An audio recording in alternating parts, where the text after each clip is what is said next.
Welcome to all of you. এর আগের দিনের ক্লাসে আমরা equivalent circuit of induction motor তার স্টেটর পোর্শনটা পড়েছি। আজকে আমরা রোটর পোর্শনটা পড়তে চাইছি।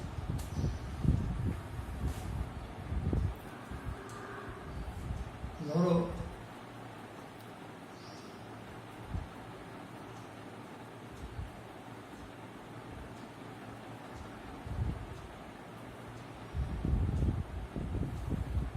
ইন্ডাকশন মোটরের এটা হলো stator winding.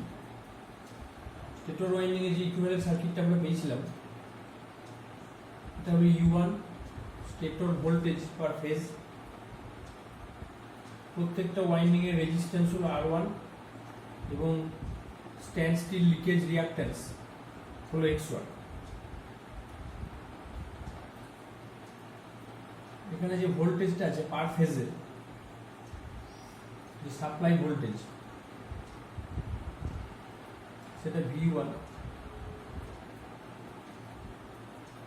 Phase two neutral, এবং সেই অনুযায়ী আমরা স্টেটর পোর্শনের যে ইকুইভ্যালেন্ট সার্কিট সেটা ড্র করেছিলাম।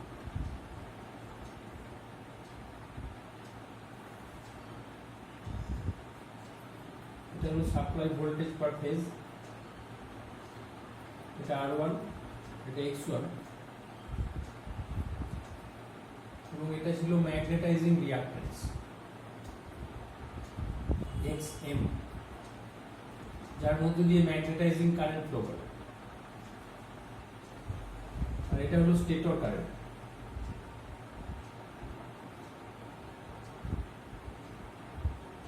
আর এই পোর্শনে যে কারেন্ট সেটা হলো I1 dash, that is the load component of the primary current. তার মানে স্টেটর কারেন্টের দুটো ভাগ, একটা হলো ম্যাগনেটাইজিং কারেন্ট আর একটা হলো লোড কম্পোনেন্ট।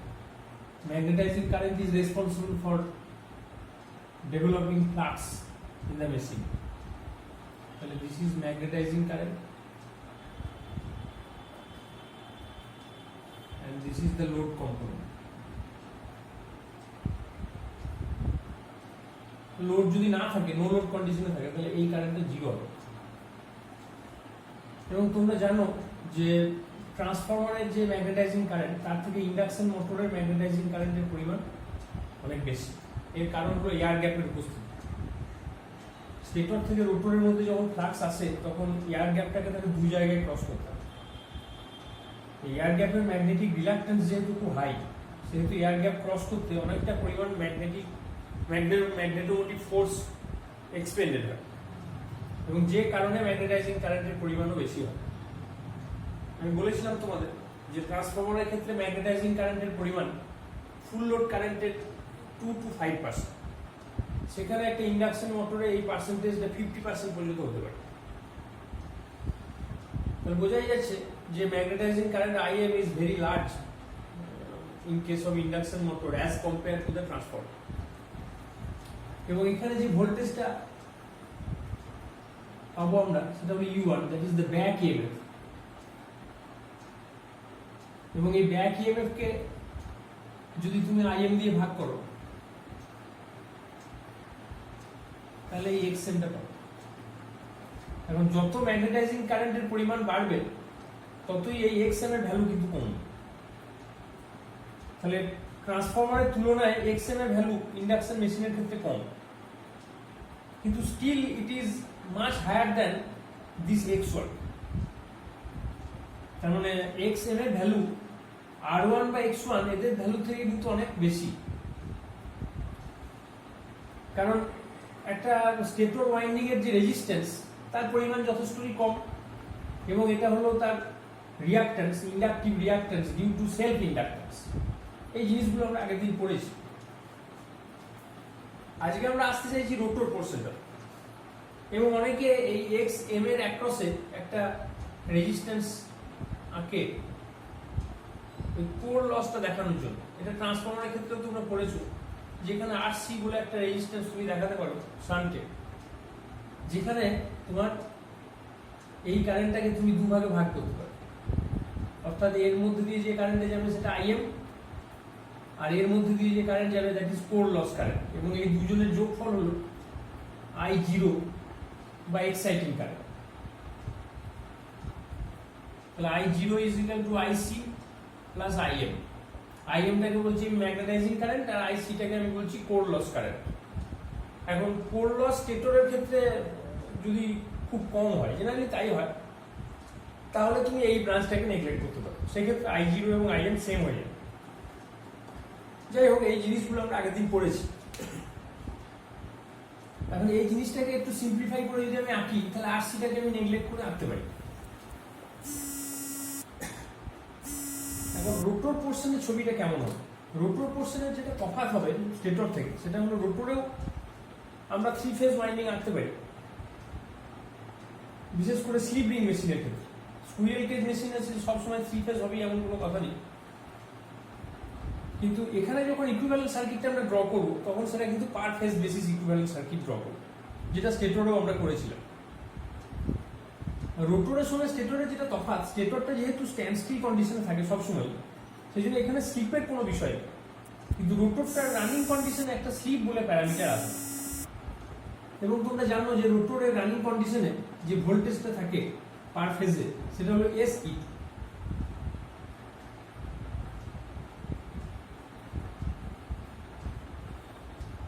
তাহলে রোটর ইকুইভ্যালেন্ট সার্কিটটা এরকম ধরনের হতে পারে।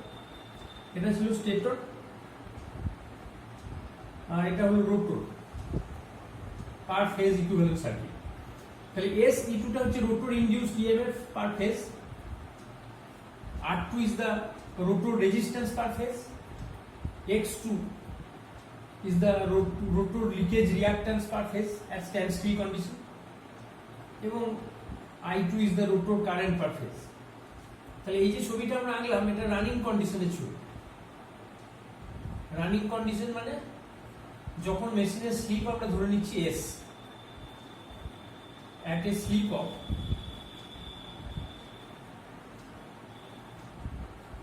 S, সেক্ষেত্রে এখানে SX2 হবে, কারণ এই যেহেতু এর ফ্রিকোয়েন্সিটা চেঞ্জ হয়ে যায়, সেই জন্য ইনডিউসড EMF এবং রিঅ্যাক্ট্যান্স দুটোর সঙ্গে S গুণ হয়, এটা তোমরা জানো। তাহলে স্টেটরের ক্ষেত্রে এখানে যে ভোল্টেজটা দিয়েছিলে সেখানে সাপ্লাই ফ্রিকোয়েন্সি ছিল F, কিন্তু রানিং কন্ডিশনে এখানকার ফ্রিকোয়েন্সি হবে SF। এবার এখানে যদি আমরা কারেন্টটা ক্যালকুলেট করি, তাহলে কি কারেন্টের ভ্যালু কি হবে? I সমান হবে SE2 by root over R2 square plus SX2 whole square, এবং power factor angle θ2 equal to হবে tan inverse reactance by resistance. রিঅ্যাক্ট্যান্সটা হচ্ছে SX2 আর রেজিস্ট্যান্স হচ্ছে R2। তাহলে এটা হচ্ছে কারেন্টের ম্যাগনিটিউড আর এটা হলো কারেন্টের angle with respect to voltage, মানে that is the phase angle. এখন অনেকে এই জায়গাটাকে সিম্পলিফাই করার জন্য যেটা করে, যে রোটর কারেন্টের ইকুয়েশনটাকে উপর নিচে S দিয়ে ভাগ করে। তার মানে এই জিনিসটাকে যদি তুমি ভাগ করো উপর নিচে, তাহলে ব্যাপারটা দাঁড়াবে কি হবে?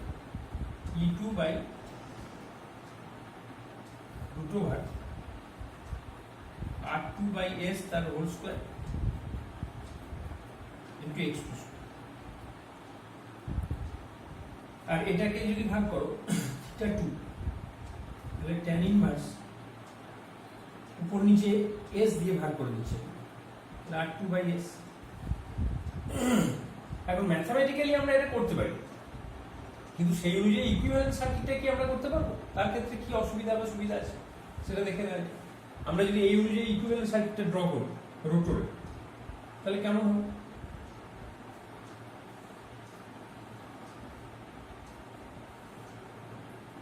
এখানে ভোল্টেজটা হলো E2, কারণ S দিয়ে ভাগ হয়ে গেছে।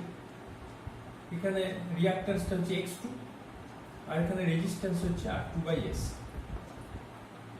এখন রেজিস্ট্যান্সের ভ্যালু R2 বাই S দ্বারা আমরা কি বোঝাতে চাইছি? S কিন্তু একটা জাস্ট নিউমেরিক্যাল ভ্যালু। ধরা যাক S টা কনস্ট্যান্ট একটা ভ্যালু তুমি ধরে নাও 0.04, তার মানে R2 কে তুমি 0.04 দিয়ে ভাগ করছো, সে যে রেজিস্ট্যান্সটা হবে সেই রেজিস্ট্যান্সটা তুমি এখানে কানেক্ট করেছো। তার মানে this is just a numerical value. তাহলে এই যে ইকুয়েশনটা, এখানে ফ্রিকোয়েন্সি কি দাঁড়াবে? তুমি যখন এস দিয়ে ভাগ করবে তখন সবটাই তো এস দিয়ে ভাগ হয়ে যাবে, মানে এর ফ্রিকোয়েন্সিটা এফ হয়ে যাবে। তাহলে এই যে রোটর সার্কিটটা আমরা আঁকলাম, রোটর সার্কিটে কি সত্যি ফ্রিকোয়েন্সি এফ থাকে? তার মানে এই মেশিনটাকে আমরা কোন কন্ডিশনের মেশিন বলে ধরছি? এটা রানিং কন্ডিশনের মেশিন হলে তো এটা কখনোই এফ লিখতে পারবো না, এটাকে এস এফ লিখতে হবে এবং এটাকে এস ই টু লিখতে হবে। তার মানে এই যে ছবিটা আমরা এঁকেছি এখান থেকে সিম্পলিফাই করে, এটা কিন্তু কোনো একটা কাল্পনিক মেশিন, এটা কিন্তু অ্যাকচুয়াল মেশিনের ছবি না। অ্যাকচুয়াল মেশিনের ছবি কিন্তু এরকম, কারণ অ্যাকচুয়াল মেশিন যখন ঘুরবে তখন সেখানে স্লিপ থাকবেই, আর স্লিপ থাকলে তার ফ্রিকোয়েন্সি ফল করে যাবে, এসএফ হবে, এবং ইনডিউসড ইএমএফও কিন্তু এস ই টু হবে। তার মানে এই ছবিটাকে আমরা সিম্পলিফাই করে এরকম করলাম ঠিক, কিন্তু এই ছবিটা যেটা দাঁড়ালো ইকুইভ্যালেন্ট সার্কিট, সেটা কিন্তু একটা কাল্পনিক মেশিনের ছবি হয়ে গেল। অ্যাকচুয়াল মেশিন কিন্তু এরকমের ইকুইভ্যালেন্ট সার্কিট হতে পারে না। তাহলে ম্যাথমেটিক্যালি একটা জিনিসকে সিম্পলিফাই করা আর ইকুইভ্যালেন্ট সার্কিটে সেটাকে প্রকাশ করা, এই দুটোর মধ্যে কিন্তু ডিফারেন্স আছে। তার মানে this is a fictitious machine. Fictitious মানে হলো কাল্পনিক। তাহলে fictitious motor at stand still condition, যেহেতু এর ফ্রিকোয়েন্সিটা সাপ্লাই ফ্রিকোয়েন্সির সঙ্গে সেম, সুতরাং এটাকে আমরা রানিং কন্ডিশন বলতে পারছি না, এটা স্ট্যান্ড স্টিল কন্ডিশন। যদিও এই দুটো ইকুইভ্যালেন্ট সার্কিটের ক্ষেত্রে কারেন্টের ম্যাগনিটিউড সেম এবং পাওয়ার ফ্যাক্টর অ্যাঙ্গেল সেটার ম্যাগনিটিউডও সেম। তাহলে এই মেশিনের ক্ষেত্রে কারেন্টের ম্যাগনিটিউড কত? এইটা। পাওয়ার ফ্যাক্টর অ্যাঙ্গেলের ভ্যালু কত? এটা। আর এই মেশিনের ক্ষেত্রে যেটা ফিকটিসাস মেশিন, যেটা স্ট্যান্ড স্টিল কন্ডিশনে দাঁড়িয়ে আছে, তার ক্ষেত্রে কারেন্টের ম্যাগনিটিউড কত? এটা। এবং পাওয়ার ফ্যাক্টর অ্যাঙ্গেল কত? এটা। এবং তুমি দেখতে পাচ্ছ যে এই কারেন্ট আর এই কারেন্ট সেম, আর এই পাওয়ার ফ্যাক্টর অ্যাঙ্গেল এবং এই পাওয়ার ফ্যাক্টর অ্যাঙ্গেলের ভ্যালুও সেম। তার মানে বোঝা যাচ্ছে যে ইকুইভ্যালেন্ট সার্কিট যেটা আমরা সিম্পলিফাই করলাম, স্টেটর কিন্তু এই দুজনের মধ্যে কোনো পার্থক্য বুঝতে পারবে না। স্টেটর দেখতে পাবে যেহেতু এখানে প্রত্যেক ফেজে I2 কারেন্ট ফ্লো করছে, তার মানে এখানে একটা রোটেটিং ম্যাগনেটিক ফিল্ড তৈরি হবে। প্রতিটি ফেজেই যদি একটা balanced three phase current flow করে, তাহলে সেখানে একটা রোটেটিং ম্যাগনেটিক ফিল্ড তৈরি হবে। তার মানে এই রোটরের মধ্যে একটা BR বলে একটা রোটেটিং ম্যাগনেটিক ফিল্ড তুমি পাবে, যেটা সিনক্রোনাস স্পিডে রোটেটিং। ঠিক একইভাবে এখানেও তুমি সেম রোটেটিং ম্যাগনেটিক ফিল্ড পাবে BR। তাহলে স্টেটর কিন্তু এই দুটো মেশিনের মধ্যে কোনো পার্থক্য বুঝতে পারবে, যার ফলে স্টেটরের সাপেক্ষে যদি আমরা ব্যাপারটা বিচার করি, তাহলে এই মেশিনটাও আমরা আঁকতে পারি, এই মেশিনটাও আঁকতে পারি, দুটোই কিন্তু সেম। এবং লক্ষ্য করে দেখো এই যে BR, আমি তোমাদের টর্ক ইকুয়েশন যখন পড়িয়েছিলাম তখন বলেছিলাম BR এর সঙ্গে BS এর একটা অ্যাঙ্গেল থাকতে হবে, তবেই কিন্তু সেখানে টর্ক উৎপন্ন হবে। যে অ্যাঙ্গেলটাকে আমরা কোনো একটা অ্যাঙ্গেল নাম দিয়েছিলাম BS এবং BR, ওই টর্কের ওই জায়গাটা তোমরা একটু দেখে নাও, সম্ভবত এটাকে গামা বা কিছু একটা নাম দিয়েছিলাম। তো এই BS এবং BR এর ক্ষেত্রে এই অ্যাঙ্গেলটা ক্রিয়েট করার জন্য তখন আমি বলেছিলাম যে ফেজ শিফটার বলে একটা মেশিন প্রয়োজন হবে। এই দুটো যদি মুখোমুখি থাকে তাহলে কোনোদিনই মেশিন ঘুরবে না। তার মানে স্টেটর পোল এবং রোটর পোল যদি মুখোমুখি থাকে তাহলে সেখানে কোনো টর্ক প্রডিউস হবে না। এই জায়গাটা কিন্তু আমি তোমাদের টর্ক প্রোডাকশনের সময় বলেছিলাম। তাহলে এই অ্যাঙ্গেলটা ক্রিয়েট করার সময় তখন আমি একটা ফেজ শিফটার মেশিনের সাহায্য নেওয়ার কথা বলেছিলাম, কিন্তু অ্যাকচুয়াল মেশিনে তো আমরা এরকম ফেজ শিফটার দিয়ে ফেজ শিফট করি না। সেক্ষেত্রে এই দুজনের মধ্যে অ্যাঙ্গেলটা তৈরি হচ্ছে কিভাবে, এই জায়গাটা একটা ছেলে আমাকে প্রশ্ন করেছে, সেই জায়গাটা এখন তুমি বুঝতে পারবে। BR এর যে অ্যাঙ্গেল সেটা কিন্তু এই পাওয়ার ফ্যাক্টর অ্যাঙ্গেল, এই পাওয়ার ফ্যাক্টর অ্যাঙ্গেল BR এর অ্যাঙ্গেলটা ঠিক করে দেবে, আর BS এর অ্যাঙ্গেলটা ঠিক করবে স্টেটরের পাওয়ার ফ্যাক্টর অ্যাঙ্গেল, অর্থাৎ tan ইনভার্স x1/r1, এই রেশিওটা ওখানে পাওয়ার ফ্যাক্টর অ্যাঙ্গেলটা ঠিক করবে। তাহলে স্টেটরের পাওয়ার ফ্যাক্টর অ্যাঙ্গেল একরকম, রোটরের পাওয়ার ফ্যাক্টর অ্যাঙ্গেল আলাদা, অটোমেটিক্যালি তাদের মধ্যে একটা অ্যাঙ্গুলার ডিসপ্লেসমেন্ট তৈরি হবে। এই অ্যাঙ্গুলার ডিসপ্লেসমেন্টই কিন্তু টর্কের জন্য দায়ী। তার মানে স্টেটরের যে স্টেটরের যে রেজিস্ট্যান্স এবং রিঅ্যাক্ট্যান্স, সেই কারণে যে পাওয়ার ফ্যাক্টর অ্যাঙ্গেল তৈরি হচ্ছে, আর রোটরের যে রেজিস্ট্যান্স এবং রিঅ্যাক্ট্যান্স, সেই কারণে যে পাওয়ার ফ্যাক্টর অ্যাঙ্গেল তৈরি হচ্ছে, এই দুটো অ্যাঙ্গেল কিন্তু সেপারেট। এরা সেপারেট বলেই কিন্তু টর্কটা প্রডিউসড হচ্ছে। তাহলে ইকুইভ্যালেন্ট সার্কিটে এই রেজিস্ট্যান্স রিঅ্যাক্ট্যান্সের রোলগুলো তুমি এবার বুঝতে পারছো যে কেন এরা প্রয়োজন। এরা যদি এদের ম্যাগনিটিউডগুলো যদি স্টেটরের থেকে আলাদা না হয়, তাহলে কিন্তু এই অ্যাঙ্গেলটাও আলাদা হবে না এবং কোনো টর্ক প্রডিউস হবে না। তাহলে এখানে কোনো অ্যাকচুয়াল মেশিনের ক্ষেত্রে কোনো ফেজ শিফটার মেশিন দরকার নেই, এখানে অটোমেটিক্যালি এই অ্যাঙ্গেলগুলো দিয়েই কিন্তু ফেজ শিফট তৈরি হয়ে যাবে। তাহলে এই জায়গাটা তোমাদের কাছে পরিষ্কার হয়েছে। তার মানে নর্মাল বইগুলোতে তুমি দেখবে যে ইকুইভ্যালেন্ট সার্কিট যখন ড্র করেছে, ওরা করেছে কি জাস্ট I2টা এটা লিখেছে, লেখার পরেই তার পরের লাইনে এটা লিখেছে, লেখার পর বলছে যে এই ইকুইভ্যালেন্ট সার্কিটটা কারেন্ট যদি এটা হয় এবং এই কারেন্টের ম্যাগনিটিউড যদি এটা হয়, তাহলে এই ইকুইভ্যালেন্ট সার্কিটটাকে অনায়াসেই আমরা এইভাবে আঁকতে পারি, যেহেতু এই কারেন্ট অনুযায়ী এটাকে আঁকা হয়েছে। কিন্তু এইভাবে ইকুইভ্যালেন্ট সার্কিটকে এস দিয়ে ভাগ করে আর একটা নতুন ইকুইভ্যালেন্ট সার্কিট ড্র করে দিলাম, ব্যাপারটা তো সহজ না। সেখানে কিন্তু অনেক ফ্যালাসি চলে আসতে পারে, যে ফ্যালাসির জায়গাটা আমি তোমাদের বোঝানোর চেষ্টা করবো। এই জায়গাগুলো বইতে কিন্তু কিছুটা ওরা বলে না এই জায়গাগুলো, কিন্তু ছাত্রদের মধ্যে এই কনফিউশনগুলো থাকে। তাহলে কোথায় অসুবিধাটা নিশ্চয়ই বুঝতে পেরেছো, এটা রানিং মেশিন এবং অ্যাকচুয়াল মেশিন, অ্যাকচুয়াল মোটরের ইকুইভ্যালেন্ট সার্কিট কিন্তু এইটা। সেখানে সবসময় রানিং কন্ডিশনের ফ্রিকোয়েন্সি হবে SF, রানিং কন্ডিশনের ইনডিউসড EMF হবে SE2। কিন্তু যখনই তুমি এটাকে ভাগ করে এইরকম একটা ছবি এঁকে দেবে, তখনই ফ্রিকোয়েন্সিটা কিন্তু F হয়ে যাবে, ইনডিউসড EMFটা E2 হয়ে যাবে। এটা কিন্তু কোনোদিন তুমি অ্যাকচুয়াল মেশিনে পাবে না। তার মানে থিওরিটিক্যালি একটা জিনিসকে আঁকা আর অ্যাকচুয়াল মেশিনের মধ্যে সেটাকে কল্পনা করে বসানো, এই দুটোর মধ্যে কিন্তু ডিফারেন্স আছে। তাহলে আপাতভাবে স্টেটরের সাপেক্ষে যদি আমরা বিচার করি, তাহলে আমি দেখতে পাচ্ছি এই মেশিন এবং এই মেশিন, এটা যতই কাল্পনিক হোক না কেন, সেখানেও বিআর তৈরি হবে এবং সেই বিআর একটা নির্দিষ্ট অ্যাঙ্গেল থাকবে, এবং এই মেশিনেও একটা বিআর তৈরি হবে, তারও একটা নির্দিষ্ট অ্যাঙ্গেল থাকবে, এবং এই দুটো অ্যাঙ্গেল সেম, এবং বিআর এর ম্যাগনিটিউডও সেম হবে, যেহেতু কারেন্টের ম্যাগনিটিউডটা সেম আছে। তার মানে স্টেটর এই মেশিনের সঙ্গে এই মেশিনের কোনো পার্থক্য করতে পারবে না। তাহলে আমরা এই ইকুইভ্যালেন্ট সার্কিটটা আঁকতে পারি, এটা বোঝা যাচ্ছে। কিন্তু একটা সমস্যা এখানে তৈরি হবে, যেটা যে অ্যাক্টিভ পাওয়ার কনজাম্পশনের ভ্যালু এখানে কত আর এখানেই বা কত। অ্যাক্টিভ পাওয়ার কনজাম্পশন মানে রোটর রেজিস্ট্যান্সের মধ্যে যে পাওয়ারটা কনজিউম হয়, সেই পাওয়ারটাকে আমরা অ্যাক্টিভ পাওয়ার বলি। অ্যাক্টিভ পাওয়ার কে কনজিউম করে তোমরা জানো, একমাত্র রেজিস্ট্যান্স অ্যাক্টিভ পাওয়ার কনজিউম করে। তাহলে এখানে পার ফেজে অ্যাক্টিভ পাওয়ার কতটা কনজাম্পশন হচ্ছে, আর এখানে পার ফেজে অ্যাক্টিভ পাওয়ার কতটা কনজাম্পশন হচ্ছে, এই দুটো আমরা বার করতে চাইছি। তাহলে অ্যাক্টিভ পাওয়ার কনজাম্পশন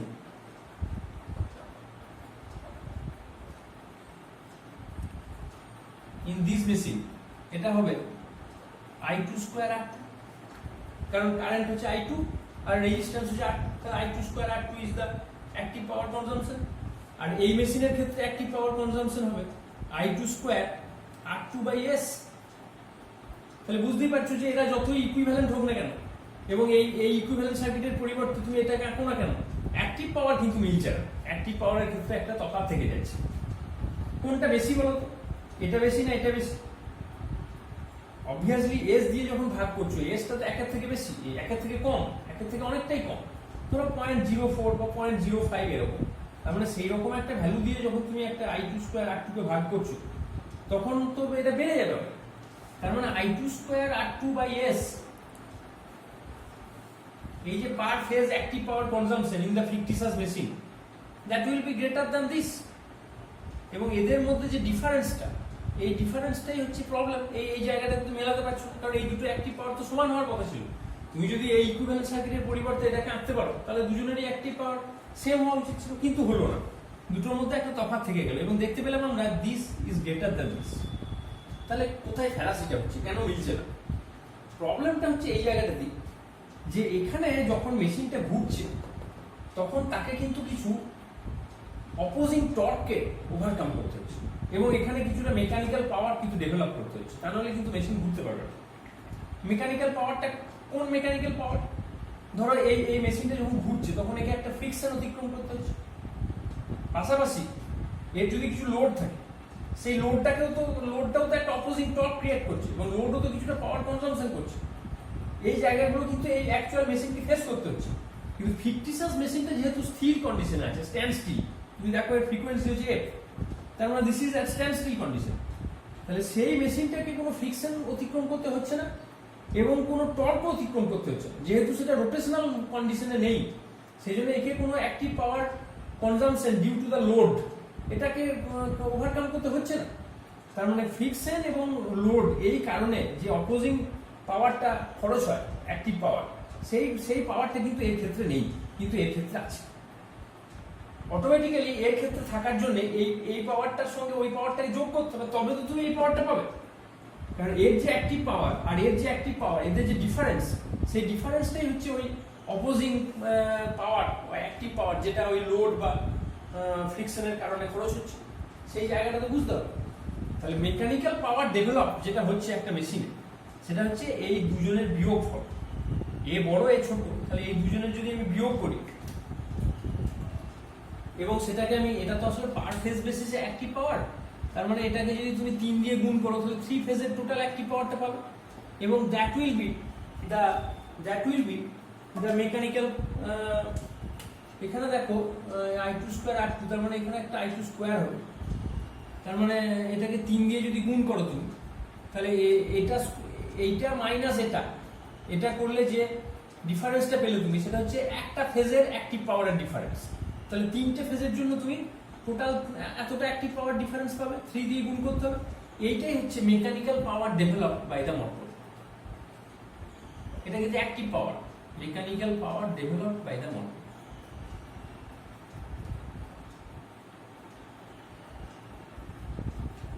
তাহলে এই জায়গাটা একটু জটিল আছে, আশা করি তোমরা এই জায়গাটা বুঝতে পেরেছো।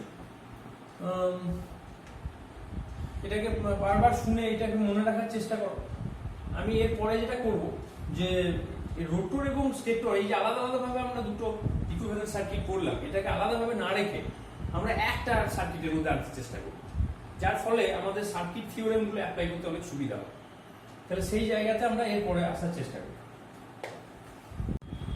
এখন আমরা যেটা করতে চাইছি, যে স্টেটর রোটর ইকুইভ্যালেন্ট সার্কিট এইভাবে আলাদা আলাদাভাবে না রেখে একটা সার্কিটের মধ্যে নিয়ে আসতে, এবং সেক্ষেত্রে আমাদের সুবিধা হয় যে রোটর প্যারামিটারগুলোকে আমরা যদি স্টেটরে নিয়ে আসতে পারি, অর্থাৎ টোটাল সার্কিটটাকে যদি আমরা সাপ্লাই এন্ড থেকে দেখতে পারি, তাহলে আমার পাওয়ার ফ্লো ডায়াগ্রামটা আঁকতে সুবিধা হবে। এই কারণে আমি চাইছি যে রোটর প্যারামিটারগুলোকে স্টেটরে রেফার করতে, এবং এই রেফারিং এর রুল কি সেটা তোমরা জানো, যে স্টেটরের ভোল্টেজ আলাদা, রোটরের ভোল্টেজ আলাদা। সুতরাং যখন তুমি রোটর প্যারামিটারগুলোকে স্টেটরে এনে তুমি কানেক্ট করতে চাইবে, তখন ওই একই ভ্যালু রেখে তুমি কানেক্ট করতে পারবে। তোমাকে ভোল্টেজের রেশিও দিয়ে তোমাকে একটা আইদার মাল্টিপ্লাই বা ডিভিশন কিছু একটা করতে হবে, এবং সেক্ষেত্রে কাকে ডিভিশন করতে হয়, কাকে মাল্টিপ্লাই করতে হয়, এই জায়গাগুলো তোমরা ট্রান্সফরমার করতে গিয়ে পড়েছো। নিয়মটা এটাই, যে যদি ধরো স্টেটর ভোল্টেজ পার ফেজ এবং রোটর ভোল্টেজ পার ফেজ এই রেশিওটাকে আমরা এ ধরি, তাহলে যখন তুমি রোটরের কোনো একটা ভোল্টেজকে স্টেটরে আনতে চাইবে, তুমি লক্ষ্য করে দেখো স্টেটরের রেজিস্ট্যান্স হচ্ছে R1, যেহেতু আমি স্টেটরের সাপেক্ষে সবটাকে রেফার করছি, তাহলে স্টেটর প্যারামিটার চেঞ্জ করার দরকার নেই, স্টেটর প্যারামিটার যেমন ছিল সেরকমই থাকবে। এখানে ছিল XM, আমি এই কোর লস রেজিস্ট্যান্স সেটাকে আমি নেগলেক্ট করছি জিনিসটাকে একটু সিম্পলিফাই করার জন্য।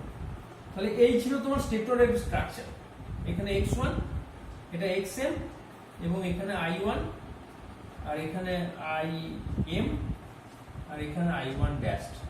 এই ছিল তোমার স্টেটর স্ট্রাকচার, এবং এখানকার ভোল্টেজ ছিল E1।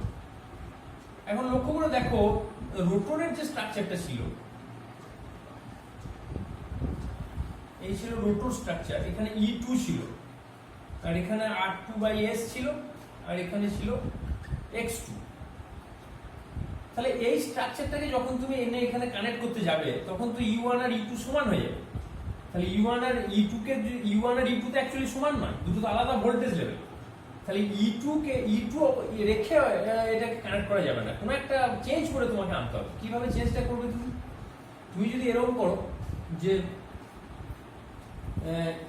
A ইন্টু E2 করো, A মানে দেখো, A মানে হচ্ছে E1/E2 ইন্টু E2 করো, তার মানে E2 কে দেখে E1 দাঁড়াচ্ছে। তার মানে E2 কে যখন তুমি এনে স্টেটরে কানেক্ট করতে যাবে, তখন তোমাকে A দিয়ে গুণ করতে হবে। এটা কি? এটা হচ্ছে দিস রেশিও মানে অ্যাকচুয়ালি KW1N1 বাই KW2N2। তাহলে E2 কে E2 ড্যাশ আকারে তুমি কানেক্ট করতে পারো। E2 ড্যাশ এর ভ্যালু কত? E2 ড্যাশ এর ভ্যালু হচ্ছে A into E2, that is E2 dash. তার মানে রেফার্ড প্যারামিটারগুলোকে আমরা সব ড্যাশ করে দিলাম, এর প্রত্যেকটার মাথাতে একটা করে ড্যাশ বসিয়ে দিলাম, এবং আলটিমেটলি এই দুটোকে আমরা কানেক্ট করে দিলাম। তাহলে এখন কিন্তু E1 আর E2 ড্যাশ সেম। তাহলে E1 আর E2 ড্যাশ সেম মানে বুঝতে পারছো তুমি E2 ড্যাশ মানে কি? E2 ড্যাশ মানে হলো A ইন্টু E2, এবং মানে অরিজিনাল যে ভ্যালুটা তার সঙ্গে A গুণ করতে হবে। এবং A মানে কি? A মানে E1/E2, তার সঙ্গে E2 গুণ হচ্ছে, তার মানে অ্যাকচুয়ালি E1। তাহলে E2 ড্যাশ আর E1 অ্যাকচুয়ালি সেম, সুতরাং তাদেরকে তুমি কানেক্ট করতেই পারো। একইভাবে R2 ড্যাশ এবং X2 ড্যাশের ক্ষেত্রে কি গুণ করতে হবে? R2 ড্যাশ মানে হলো a স্কয়ার ইনটু R, আর X2 ড্যাশ মানে হলো a স্কয়ার ইনটু X2। তার মানে রেজিস্ট্যান্স এবং রিঅ্যাকট্যান্সের ক্ষেত্রে যে ভ্যালুটা গুণ করতে হয় রেফারিং এর ক্ষেত্রে, সেটা হচ্ছে ওই রেশিও স্কয়ার, মানে U1/E2 রেশিও, মানে যেটাকে তুমি ট্রান্সফরমেশন রেশিও বলতে পারো, সেই ট্রান্সফরমেশন রেশিও স্কয়ার, এটা দিয়ে গুণ করতে হবে। আর কারেন্টের ক্ষেত্রে যদি গুণ করতে যাও তাহলে তোমাকে 1/A দিয়ে গুণ করতে হবে, বা A দিয়ে ভাগ করতে হবে অ্যাকচুয়ালি। তার মানে এখানে যে I2 টা ছিল, সেই I2 টা এখন I2 ড্যাশ হয়ে গেছে, তাহলে I1 ড্যাশ আর I2 dash same. I1 dash এবং I2 ড্যাশ অ্যাকচুয়ালি সেম, কারণ একটা লাইনে তো দুটো আলাদা আলাদা কারেন্ট ফ্লো করতে পারে না, তাহলে এই দুটো কারেন্ট সেম। তাহলে I2 ড্যাশ মানে কি? I2 ড্যাশ মানে হচ্ছে I2/A, তার মানে I2 ইনটু সাপোজ N1/N2, তার মানে I2N2/N1। তাহলে ব্যাপারটা কি দাঁড়ালো? I1 ড্যাশ N1 সমান I2 ইনটু N2। এরকম ইকুয়েশন কিন্তু তোমরা পড়েছিলে প্রাইমারি এমএমএফ আর সেকেন্ডারি এমএমএফ সমান, এই ব্যাপারগুলো কিন্তু ট্রান্সফরমার তোমরা অলরেডি পড়েছো।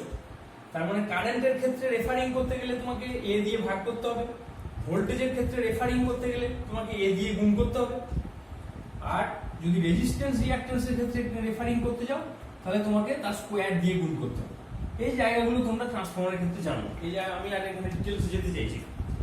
এখন প্রশ্ন হলো যেটা, এই যে আমি রোটর প্যারামিটারগুলোকে স্টেটরে রেফার করে আমি কানেক্ট করে দিলাম, তার মানে এখানে একটা সার্কিট হয়ে গেল।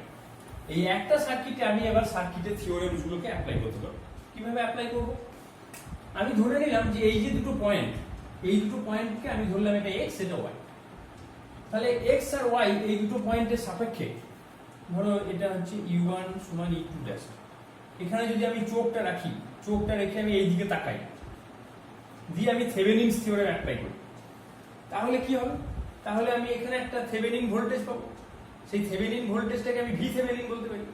তার মানে এক্স ওয়াই টার্মিনালের অ্যাক্রসে আমি অ্যাকচুয়ালি থেভেনিন থিওরেম অ্যাপ্লাই করছি।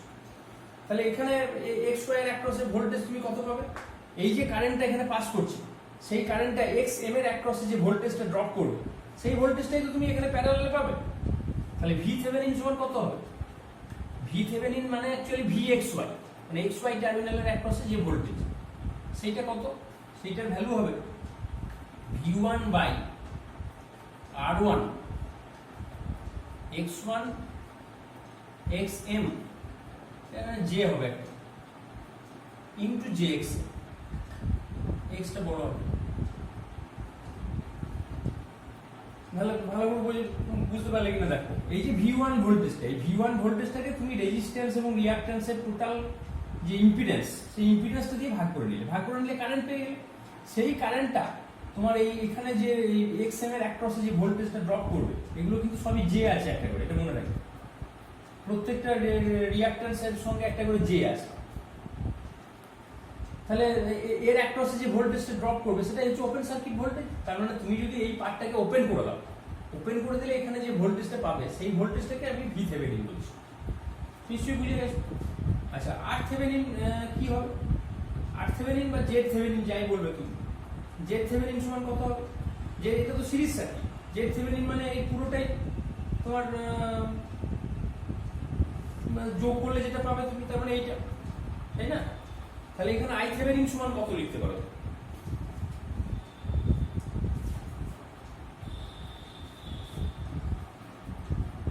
তাহলে আলটিমেটলি আমি যদি ব্যাপারটাকে এইরকম লিখি, যে ধরো এটাকে আমি একটু সিম্পলিফাই করে আনছি,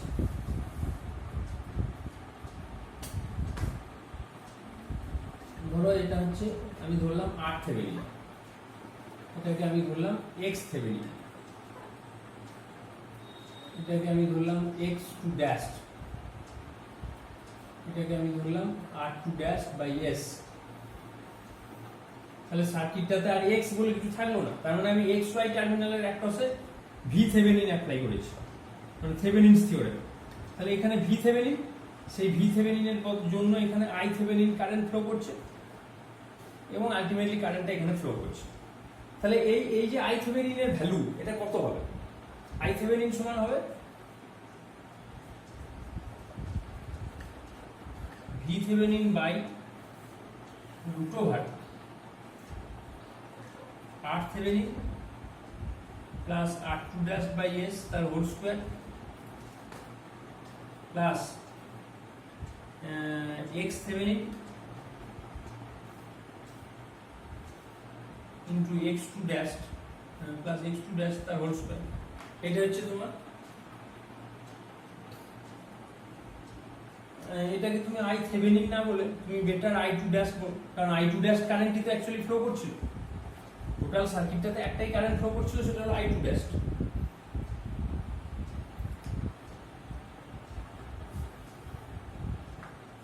তাহলে আপাতত এইটুকুই পড়ে আসবে, আমি নেক্সট দিন এর পর থেকে আবার কিছু টর্ক ইকুয়েশন তোমাদের ডিরাইভ করাবো। তাহলে আপাতত আজকে এইটুকুই থাক, থ্যাংক ইউ।